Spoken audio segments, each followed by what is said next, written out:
Nós, a Europa, tem a ver com a Europa, tem a ver consigo.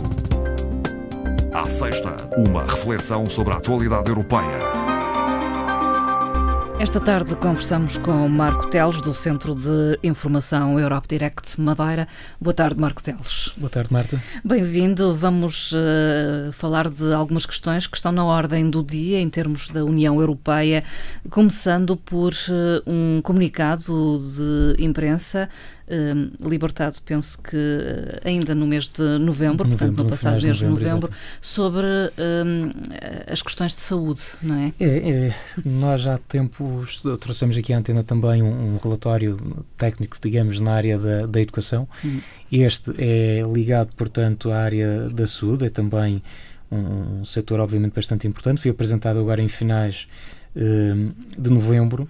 E é um relatório que é feito conjunto entre a OCDE e a própria Comissão Europeia. E, portanto, trouxe aqui uns números interessantes, alguns dos quais nós estamos familiarizados, desde logo o aumento da esperança média de vida, portanto, um elemento interessante. Nós passamos, só para termos uma ideia, a nível europeu, de 74 anos, em média, na década de 90, para 80,9 agora em 2014, porque neste caso os dados referem-se a 2014, sendo que, no caso das mulheres, são boas notícias, não é? Portanto, a esperança média de vida são 83,6, contrariamente a dos homens, como sabe, sempre um pouco inferior, neste caso 78,1. Portanto, vivemos mais. No entanto, o relatório alerta para o facto de ainda haver muito a fazer, não obstante este aumento da esperança média de vida. Alerta, aliás, para o facto de 50 milhões de pessoas na União Europeia ainda sofrerem, portanto, de doenças crónicas e, por outro lado, mais de meio milhão de pessoas, mais exatamente 555 mil, em idade ativa morrem anualmente dessas doenças crónicas, sendo que muitas das vezes estão aqui também associados fatores de risco e, portanto, onde é que se quer chegar é dizer que, no fundo, este elevadíssimo número de mortes poderia, de algum modo, ser evitado, não é?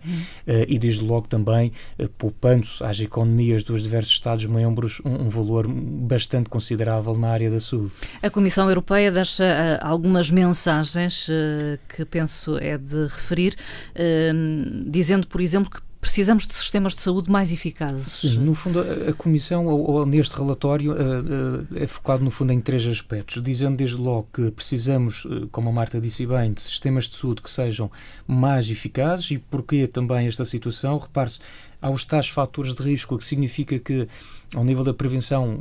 Falha qualquer coisa, não é? Falha qualquer coisa. Só para termos uma ideia, 21% dos europeus ainda são fumadores, ou fumam, não é? Portanto, quando em 2004, ou no ano 2000, aliás, este valor era de 25%. Portanto, houve aqui uma redução, mas ainda não é muito expressiva.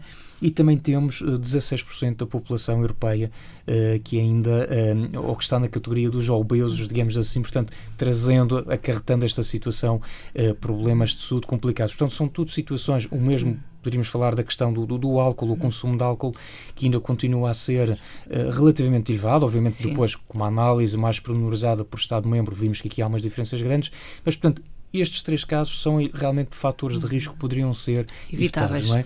Depois temos a questão da acessibilidade à saúde. Exatamente. Um outro elemento é precisarmos de sistema de saúde, portanto, mais acessíveis, não é? 27% dos pacientes recorrem ao serviço de urgência devido à falta de disponibilidade de cuidados primários, segundo a indicação deste mesmo relatório.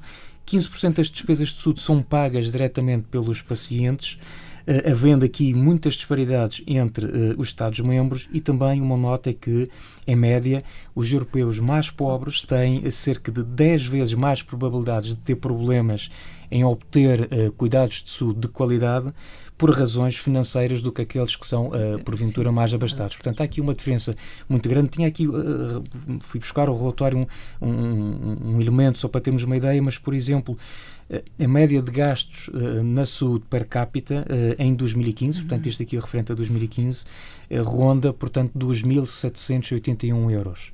A despesa de cada europeu com o setor da saúde. Só para nós vermos a disparidade que existe a nível da União Europeia, esse valor é de apenas 816 euros na Roménia. Claro que também temos de ter a ver com o valor, com o custo de vida, com o nível de vida, enfim, há muitos fatores a ponderar nesta análise. mas, por exemplo, no extremo oposto nós temos o Luxemburgo com cerca de 6.023 euros os gastos de saúde por cada cidadão. Portanto, há aqui diferenças de facto muito grandes a nível europeu. Sistemas de saúde mais resilientes, o que é que se quer dizer com isto? O mais resilientes aposta sobretudo aqui numa situação, é nós termos a consciência que a população europeia está de facto em envelhecimento, não é? Os números mostram isso, por exemplo, nós tínhamos a percentagem de população com mais de 65 anos de idade subiu de pouco menos de 10% em 1960 para cerca de 20% em 2015 e estima-se que em 2060 essa percentagem já ronde os 30%. Portanto, uma população mais envelhecida requer outro tipo de resposta, outro tipo de cuidados, outras necessidades. E, portanto, isto no fundo, este relatório, o que permite acima de tudo é que os próprios Estados também possam refletir, e nomeadamente no setor da saúde, os profissionais possam refletir sobre estas dicas e, no fundo, um pouco apostando na prevenção, possam encontrar aqui uma resposta para as dificuldades que devemos ter no futuro. A União Europeia ajuda? Há ajudas ao nível da saúde? Aqui, eu acho que o relatório em si já é uma excelente ajuda e, de facto, depois quem tiver a oportunidade, este relatório está disponível na internet, obviamente de forma gratuita, para download e para consulta, creio que neste momento apenas em língua inglesa, mas depois começam a esmiuçar uma série de pormenores, só a título de exemplo, por exemplo, a questão da alimentação. É feita uma análise por Estado-membro e repara-se, por exemplo, chega-se à conclusão o consumo de vegetais e de fruta, por exemplo, por adolescentes, utilizando-se aqui a referência dos 15 anos como referência. Portanto, repare-se o consumo, por exemplo, de fruta de forma regular diária ronda apenas 34% na média europeia, havendo países em que este valor chega a atingir os 50%, o caso da Dinamarca, ou países como o caso da Suécia, onde o consumo apenas são 24%. E se nós passarmos para a questão dos vegetais, também este consumo europeu ronda apenas 35%. Portanto, há aqui também o problema dos hábitos alimentares que têm que ser modificados, têm que ser alterados, têm que ser treinados, temos que apostar no fundo na prevenção e na educação para podermos chegar a algum sítio. Exercício físico é sempre recomendado? O exercício físico é outro dos indicadores que, por exemplo, é analisado neste parâmetro, neste relatório. É curioso constatar que, por exemplo, a média de pessoas em idade ativa que praticam exercício físico rondará cerca de 60%. Portanto, é um indicador até positivo. Claro que há muitas diferenças entre Estados-membros. Um dado que me chamou a atenção é que tentaram analisar ou fazer a relação entre a prática do exercício físico e os níveis de escolaridade, os níveis de formação. E, curiosamente, as pessoas com mais formação fazem menos exercício físico do que as outras, não é? Poderemos pensar, não conhecendo o relatório em pormenor, uma primeira abordagem, digo eu, também poderá ter a ver com o tipo de profissão, o tipo de trabalho que depois essas pessoas com mais formação têm que desempenhar e que isso possa, obviamente, também impedir ou não disponibilizar, no fundo, condicionar, porque terão menos tempo livre, não é? Portanto, existe depois, obviamente, isto são dados para serem analisados com muita atenção e eu só destacaria um último para terminar este ponto, que é a questão também da poluição atmosférica. Portanto, este mesmo relatório também alerta que tem sido feito um esforço tremendo. Aliás, a União Europeia é uma referência no que toca a emissões de poluentes, por exemplo, na questão do controle dos poluentes dos veículos automóveis. Tem regras muito mais exigentes, por exemplo, no mercado norte-americano, mas devido àqueles escândalos que nós ainda há relativamente pouco tempo tomamos conta, não é? Portanto, já se percebeu que ainda estamos muito longe da realidade. Uma coisa é a teoria, depois a outra é de facto a realidade, e o que é certo é que tem sido feito progressos imensos no que toca à redução da emissão de poluentes para a atmosfera, mas ainda assim existe uma percentagem muito significativa de população urbana na União Europeia, vista no seu todo, que está a residir em áreas onde, de facto, os padrões, os níveis máximos de poluentes estão francamente acima da média recomendada pela União Europeia e que, se utilizarmos as médias da Organização Mundial de Saúde, que são ainda mais exigentes, constata-se, de facto, essa percentagem dispara e, portanto, há muito a fazer no que toca à questão do controle da qualidade do ar nas áreas urbanas. Relatório conjunto da Comissão Europeia e da OCDE sobre a saúde na Europa em 2016 está disponível então na internet para Exatamente, havendo sempre aqui a possibilidade, através também do Centro de Informação Europa Direct, lá está, também estamos para essa situação, para dar esse apoio caso necessitem de informações. O Parlamento Europeu aprovou o orçamento da União Europeia para 2017. Sim, portanto, essa situação decorre da sessão plenária desta semana e, portanto, o emprego dos jovens, o crescimento económico, o apoio às pequenas e médias empresas, o setor da investigação e inovação, a mobilidade estudantil e a migração foram, de facto, definidas como as áreas prioritárias neste orçamento. E a provar, de facto, encontramos aqui um reforço adicional de cerca de 500 milhões de euros para a iniciativa para o emprego dos jovens, portanto, o que é, de facto, um bom indicador. Também verificou-se um reforço na ordem dos 200 milhões de euros para programas de crescimento e emprego, nomeadamente com o programa COSME, que é um programa ligado à competitividade das empresas.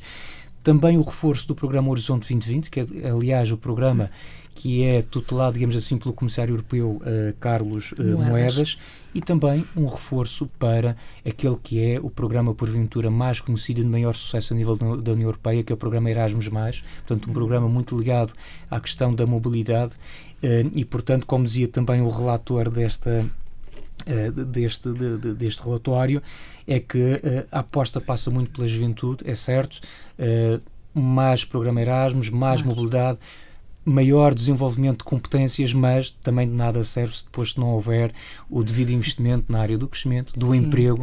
Nós queremos pessoas mais capazes, jovens mais habilitados, que encontrem mas emprego. Se a União Europeia não encontrar aqui também algo que permita o desenvolvimento das empresas e a criação do emprego, então nós vamos estar a perder esses jovens para outros mercados.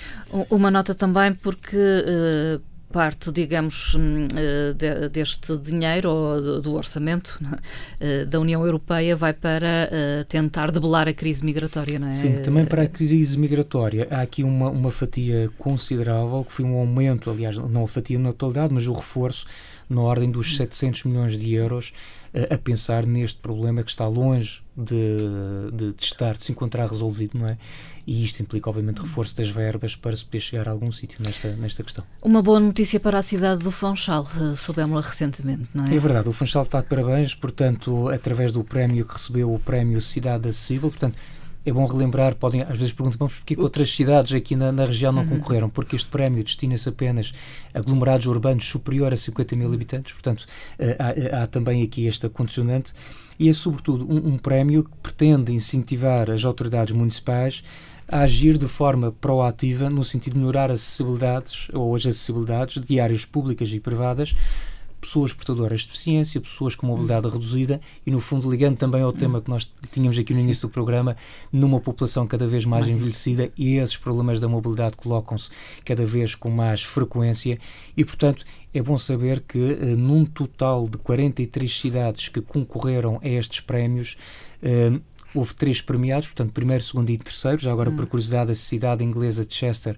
foi a que ficou em primeiro lugar, e depois houve aqui menções honrosas, que foi o caso da Madeira, que ganha realmente aqui um prémio, atendendo também no contexto da sua situação geográfica de ser uma região ultraperiférica e, portanto, apesar de toda essa condicionante, o que é que a cidade tem feito no sentido de ajudar as pessoas com mobilidade reduzida. E, portanto, isto é sempre um prémio que é também um excelente cartaz, diria eu, também em termos turísticos. Pode que ser aproveitado nesse Eu acho que não pode, acho que deve mesmo ser devidamente aproveitado. É algo que nos orgulha, não é? E, portanto, passar essa mensagem que o Funchal recebeu um prémio Cidade Acessível é, do ponto de vista turístico, uma excelente informação, sem dúvida. Última referência, Marco Teles, à apresentação que aconteceu na passada sexta-feira, da publicação 30 anos de Ultraperiferia Europeia, o que mudou do CIE de Madeira. Antes de mais, começar por agradecer também a divulgação da própria Antena 1 em relação à apresentação desta publicação. De facto, tivemos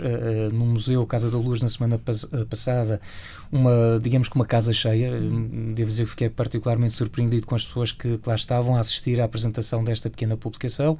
Como se referiu também na altura, com a presença das duas eurodeputadas, a doutora Liliana Rodrigues e a doutora Cláudia Monteiro de Aguiar, também com a presença do diretor regional dos Assuntos Europeus, e no fundo foi a concretização de uma iniciativa que já tinha tido lugar no dia 9 de maio, portanto, Café Europa.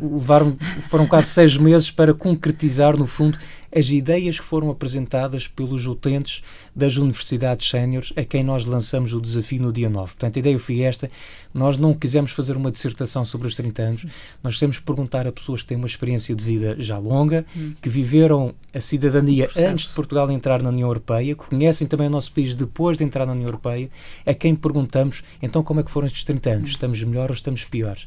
Essas pessoas debateram durante uma tarde, durante várias horas, debateram em grupo esta pergunta, no fundo esta questão, organizado por temas específicos, e basicamente o que nós fizemos foi pegar nesses contributos e reunir tudo numa publicação que contou também com 3 artigos de opinião que de facto valorizam imenso esta mesma publicação, da origem, lá está, das 2 eurodeputadas que estiveram presentes nesta publicação e também do diretor regional, que tem uma larga experiência em assuntos europeus, e eu creio que esta publicação é, acima de tudo, também um contributo para a reflexão e mostra também o que é ser cidadão europeu. Portanto, é um exercício de cidadania, no fundo, e como costumo dizer, o ser europeu é também um estado de espírito, é nós pensarmos que fazemos parte de algo maior, de uma família maior de 500 milhões de habitantes à escala europeia, e portanto isto implica que também nós tenhamos estas obrigações de, quanto mais não seja, de vez em quando, refletirmos sobre esta matéria e não termos, obviamente, problema nenhum em dizer aquilo que nos vai pela cabeça. Não devemos pensar todos da mesma forma, mas é importante que haja esta pluralidade de informação. A publicação está disponível, quem a quiser, é gratuita? A publicação está disponível em papel, gratuita, a quem passar pelo Centro Europa Direct. Teremos todo o gosto em recebê-lo no centro, em Câmara de Lobos, na Casa da Cultura. Portanto, obviamente, aí nós entregamos, mas também, se não tiverem disponibilidade para isso, nós já colocamos no nosso site o PDF, o formato eletrónico está disponível, onde também, uma vez mais gratuito, como não teria deixado de ser, poderão descarregar, aceder, ler e, já agora, porque não, também fazer chegar a sua opinião sobre esta temática. Comentar também. Muito obrigada, Marco Teles. Obrigado, Marta. Até uma próxima. Obrigado.